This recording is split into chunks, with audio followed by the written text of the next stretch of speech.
Hello and welcome to another tutorial here with Fly-the-Noob. Today we'll be looking at the Kodiak 100 by SimWorks, and this aircraft is available in Microsoft Flight Simulator 2024, both for purchase directly from the developer and in the marketplace.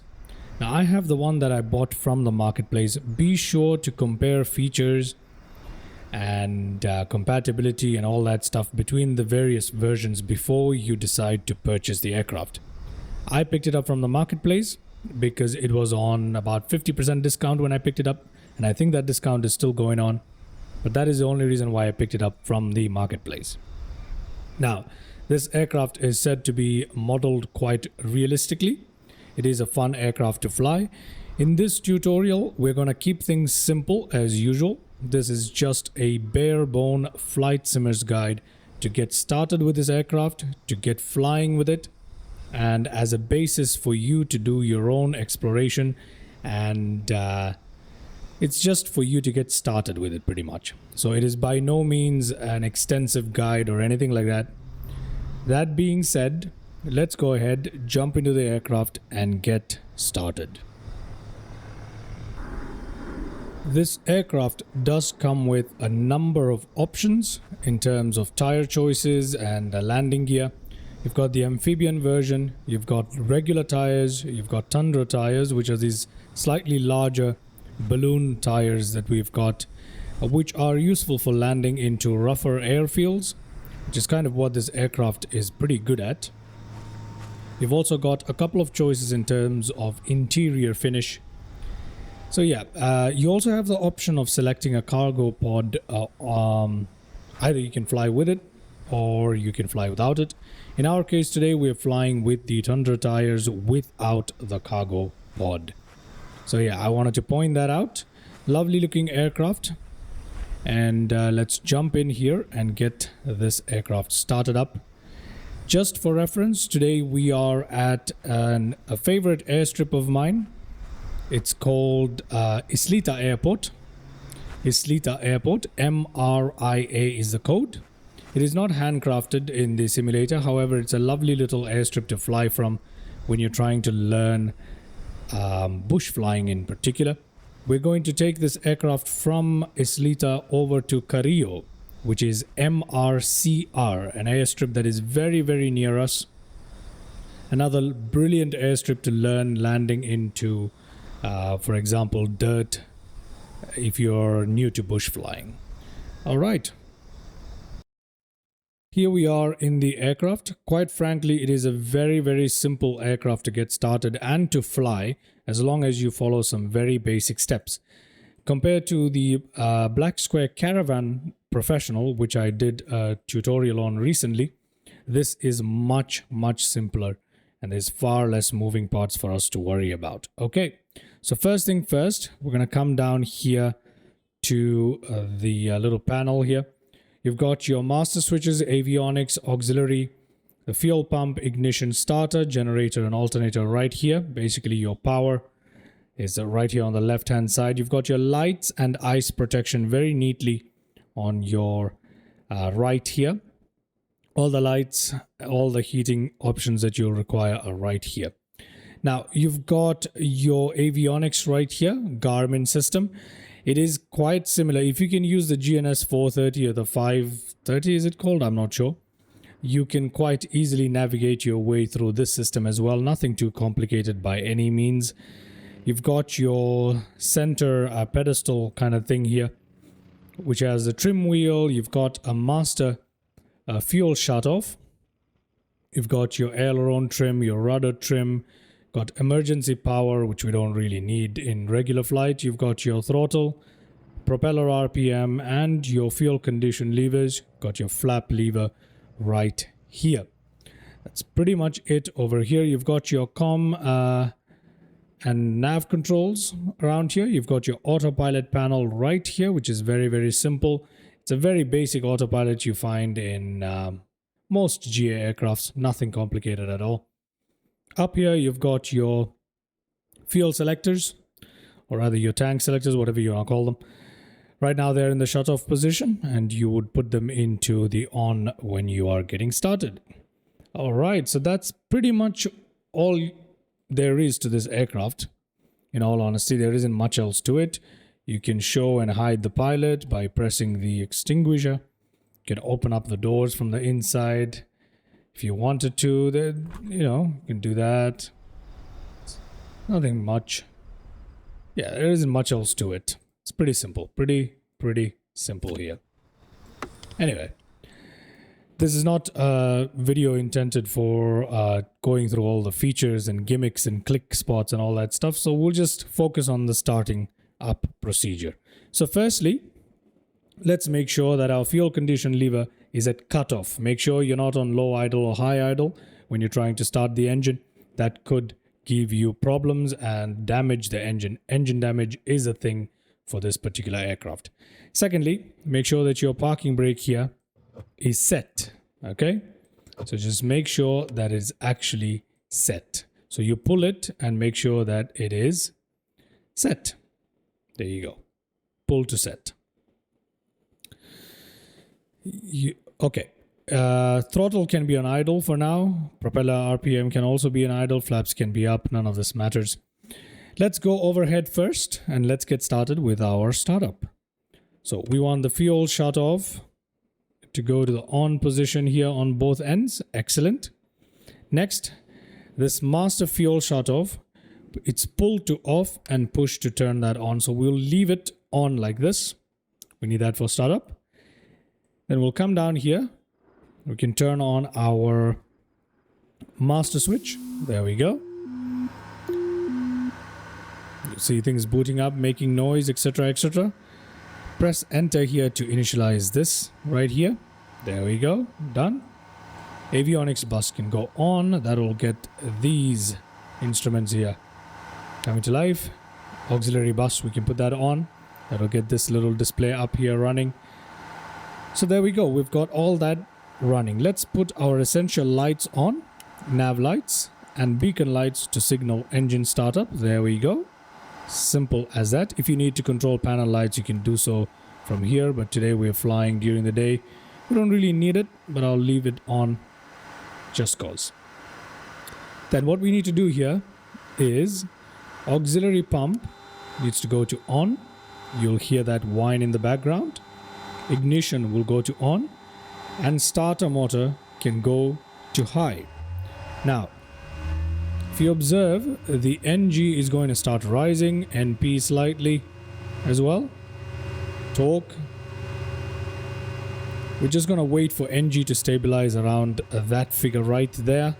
Once it does, we can go ahead, move our fuel cutoff to low idle like that. There we go.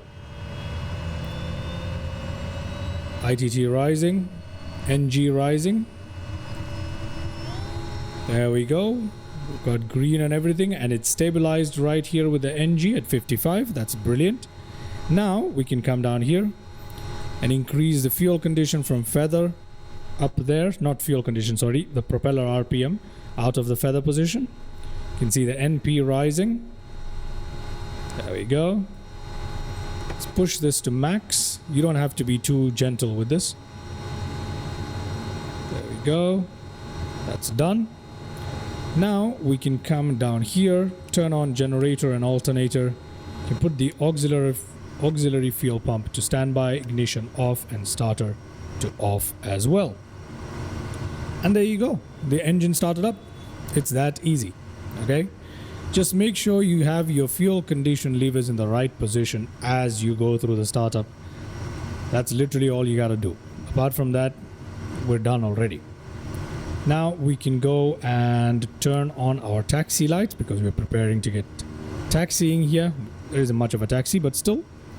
Flaps right here, we can push them to position 20 for takeoff. If there are strong crosswinds or if you have an extra long runway available, you can do 10. That's perfectly fine to do 10. All right. That is excellent. Now, if you want to fiddle with your temperatures and cabin condition, you can do that here. It's not that big of a deal, but everything is available on this little display Very clear, very easy to use. So yeah. And it is touchscreen, by the way, so you can just click on it. Now, if you look at our trim settings, you can see that the rudder is slightly off to the right, and that is so because this aircraft does have a serious pull. Okay, because of the propellers, it does have a serious pull to one side. Counteracting that, I don't usually do much with it. Just use your rudder as necessary. Make sure it's slightly off to the right like this when you're trying to take off. Apart from that, there isn't much else to it. Now, aileron, pretty much neutral is what I would want, although this is slightly off, I believe. Elevator trims, we want to put it somewhere near the takeoff thing, somewhere in the middle of that, right? That is what I find to be ideal. So here is your trim wheel right there. You can adjust it until you're somewhere right there. So this is just a rough guide. Obviously, you need to play around with this setting. I've found that a single setting doesn't always work. So you'll get used to it as you play around more with your trim settings for takeoff and during flight as well, by the way. Nonetheless, here we are, ready to taxi. So if we take a look outside quickly, we can release our parking brake. Now, one thing to note, it's best to leave this condition lever in low idle while taxiing. If you put it in high idle, it'll taxi much quicker. The aircraft will get away from you much quicker. If that's what you want, you can shift it to high idle, but I like to leave it on low and have a more deliberate and slow taxiing. So let's go ahead and release that parking brake. Turn our aircraft around. Its ground handling can be a little bit funny. It is prone to tipping over, and the physics when it comes to the way how the weights balance when it tips over isn't exactly very good. However, the way it turns on the ground is pretty convenient and very easy to manage.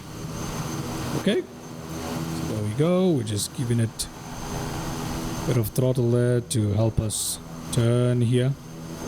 Just being very slow and deliberate. There you go. Okay.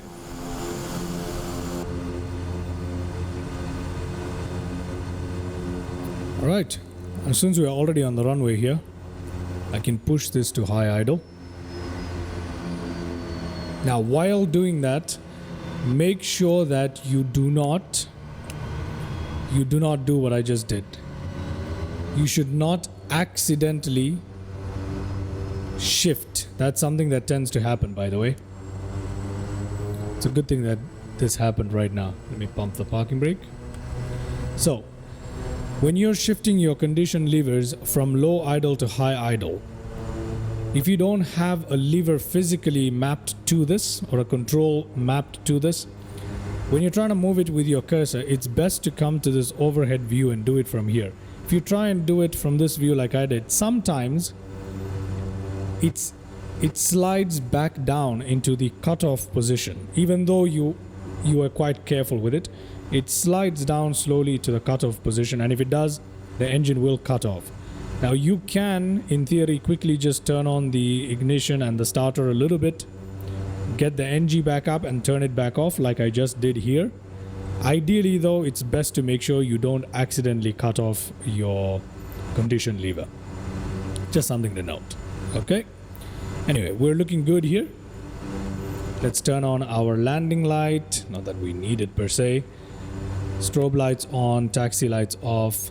Obviously, if you need any of the pitot heats and stuff like that, you can use it. Today I don't, so I'm not going to use any of that.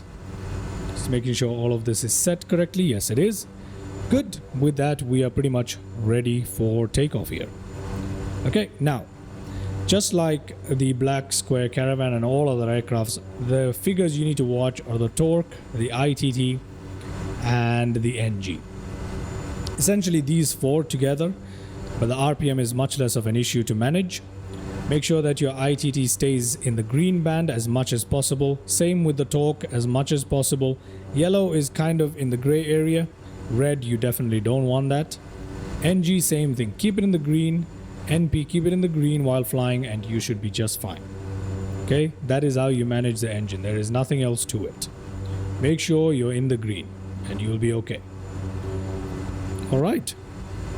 So, let's apply some power first before we release the parking brake, just so I can show you this. Okay, there we go. Got torque figures. See that? The red kind of comes up to meet you there. And you can go till somewhere here for takeoff right there. Got your ITT, NP, looking good. Okay. Now you can release your parking brake. But be careful, this aircraft does have a tendency to start yawing to one side. Anyway, here we go. 60 knots already. 70 knots, you can just pull up slowly. And there you go, you're up and out of there. You can put your flaps up. Nice and easy, there you go. Simple and effective. Now you need to reduce your RPM, your propeller lever, the RPM lever, just pull it back slightly. Come back on the throttle slightly as well, there you go. To keep everything under control. And just like that, you've taken off. Nice and easy. So it's that easy with this aircraft to get started up. Now I'm going to manually fly without a flight plan over to Carrillo. Now you can maneuver this aircraft quite aggressively, what I've found in the flight simulator at least. It doesn't really complain much. The torque, ITT and the propeller are all quite easy to manage. You just have to make sure you don't push it too hard. Apart from that, it's quite easily manageable. Okay. Now we're going to perform a quick landing with this at a very nearby airstrip called Carrillo, which is, you can see my display right here. It is the one right here. MRCR. It's right here. So yeah. There's no point in even putting in a flight plan for this one, so it's that easy. It's very nearby. So we're gonna go in for a landing over there. Sink. Okay, I'm gonna ignore that. Don't sink. Don't sink. Yes, Don't yes, sink. yes. Don't We're sink. flying over Don't some high sink. terrain at the moment. That's okay. Right, nice and easy. There we go.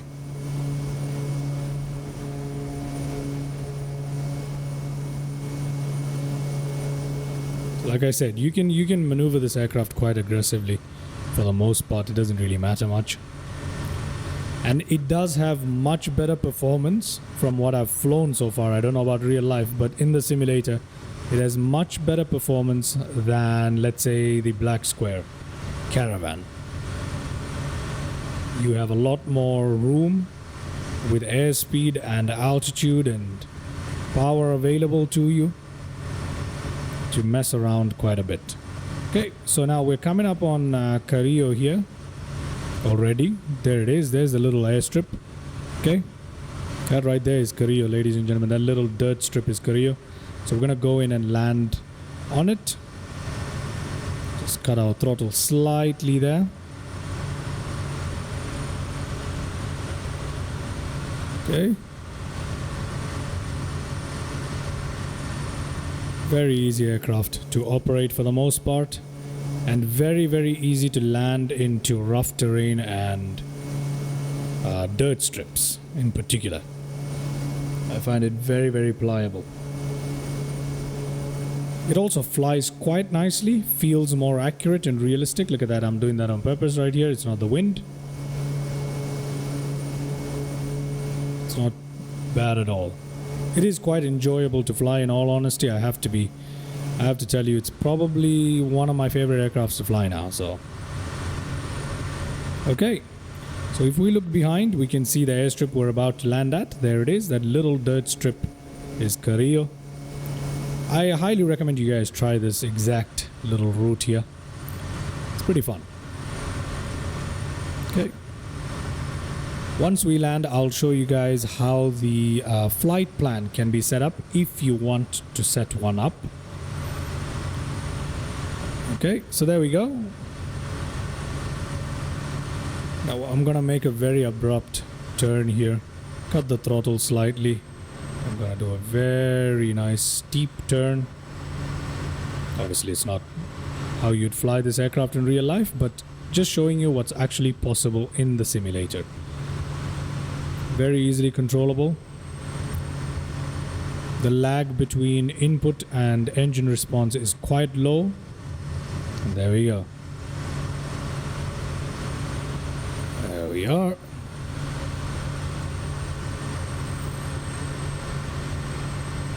It doesn't slow down too slowly. It doesn't speed up too slowly. It's a very, very tame aircraft to fly.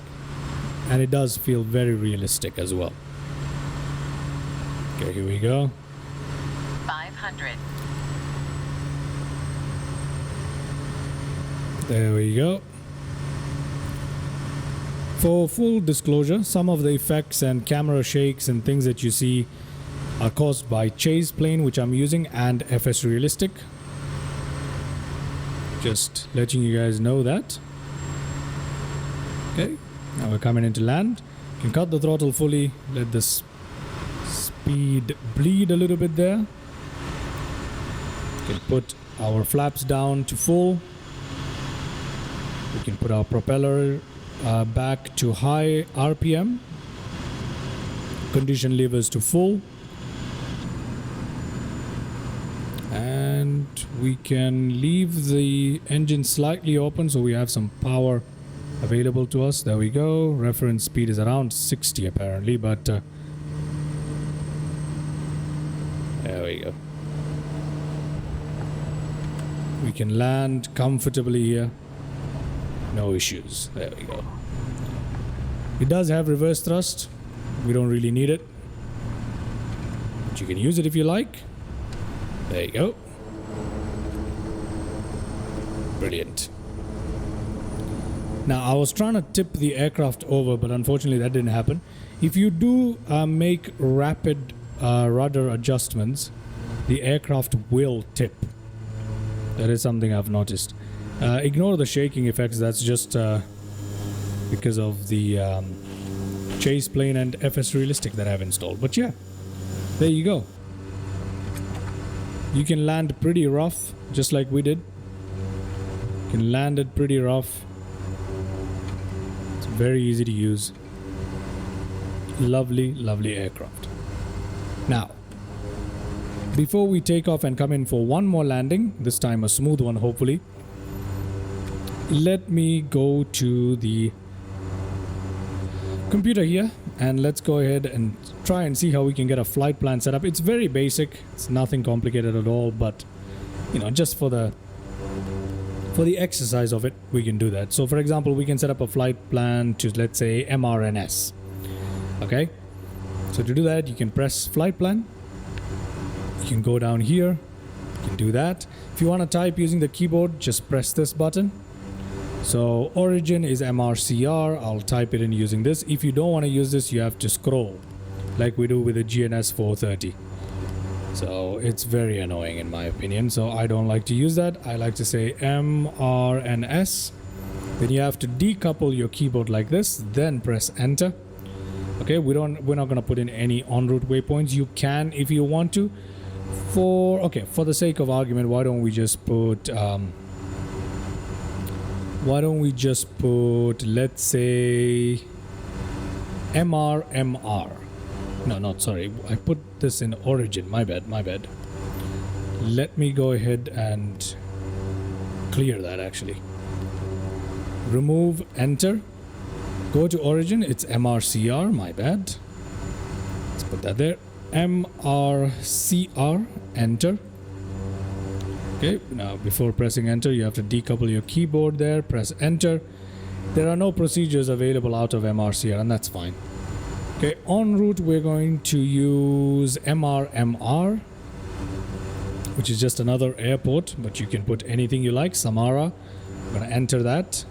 Oh, once again, decouple your keyboard, enter that. For destination, we're going to use... what was it again?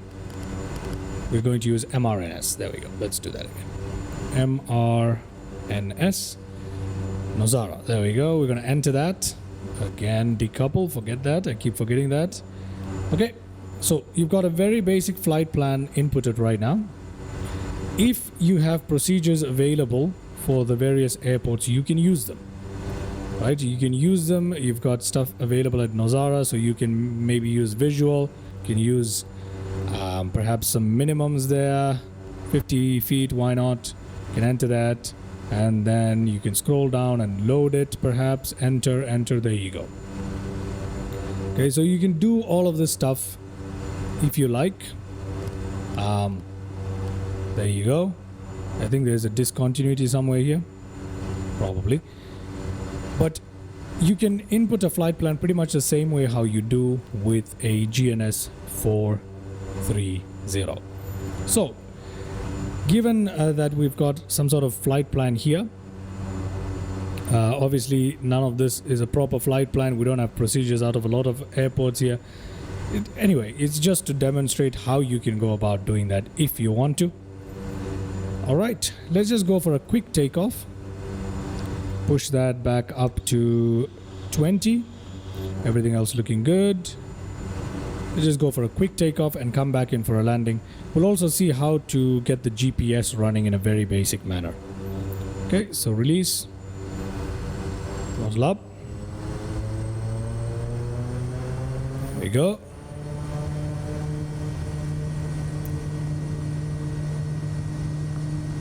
Very bumpy here.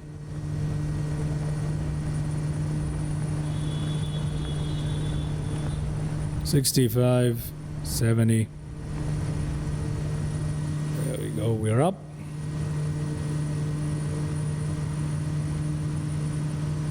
There we go. You can put your flaps up.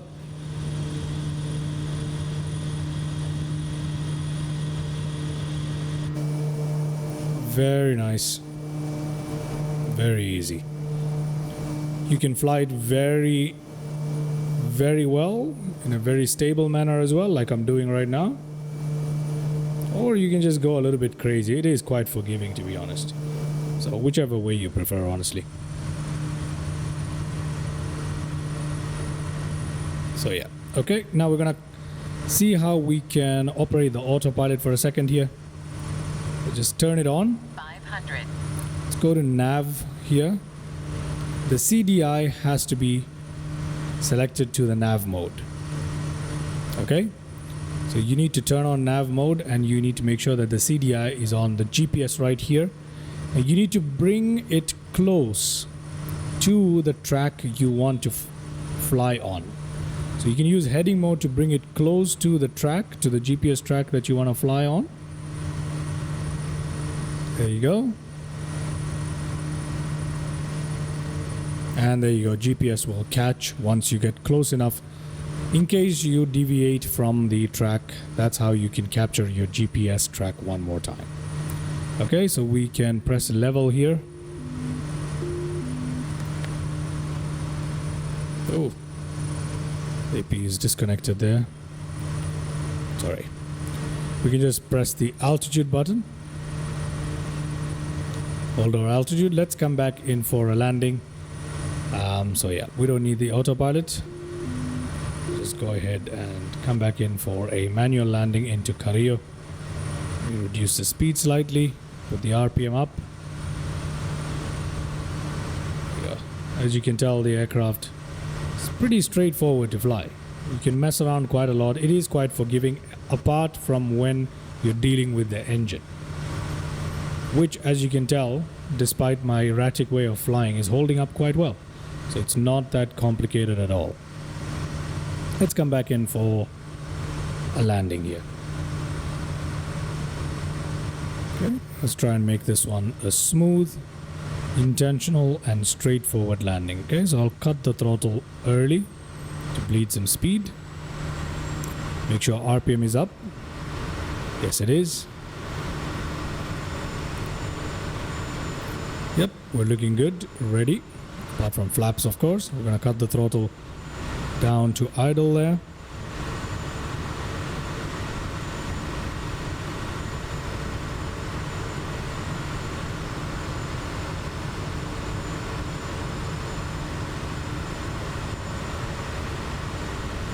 go.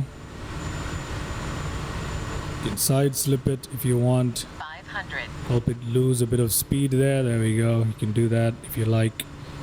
Bring that flap down for landing. Give it a bit of power. Just to arrest the deceleration there.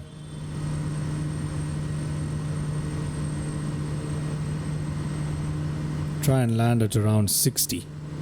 65, 60 is what I want to land at. That's where I find the sweet spot is. But I always tend to come in high. Let's see. Let's see.